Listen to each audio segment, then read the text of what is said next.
內地公安喺四川同青海等地拘捕500幾人，其中大部分人涉嫌屬於一個邪教組織全能神。當局指組織借世界末日論宣揚教義同要求民眾加入。鍾潔瑩報導。喺四川綿陽有30幾人被捕，當局話佢哋專門喺一啲小區派傳單、叫口號，散佈12月21號世界末日嘅言論。而喺浙江蘭溪，亦都有58個年齡介乎18至到85歲全能神組織人員被捕。它跟這個普通的宗教是不一樣的，它是宣傳一個世界末日就要到了，有什麼災難來臨的時候，說全能神救救我，他就會沒事的。當局指責全能神唔單止宣揚末日信息，甚至襲擊執法人員。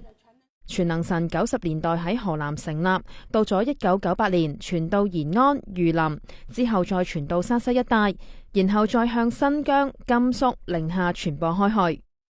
全能神又叫做東方閃電或者實際神，係由一個叫做呼喊派嘅教派分化衍生出嚟。教主趙維山早年逃亡美國，之後活躍兩岸三地，大肆宣揚世界末日嘅講法，凡係唔相信嘅人都會被閃電擊殺。其中更加以大紅龍稱呼中共，話當今中國係一個沒落嘅帝王大家庭，受到大紅龍支配，只有消滅大紅龍，先至能夠建立新嘅國度。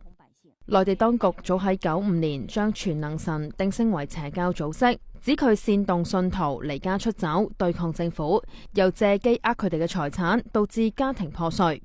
公安禮拜4亦都喺北京行政拘留17個人，指佢哋造謠滋事，擾亂社會秩序。鬧分頻電視記者鍾潔瑩報道。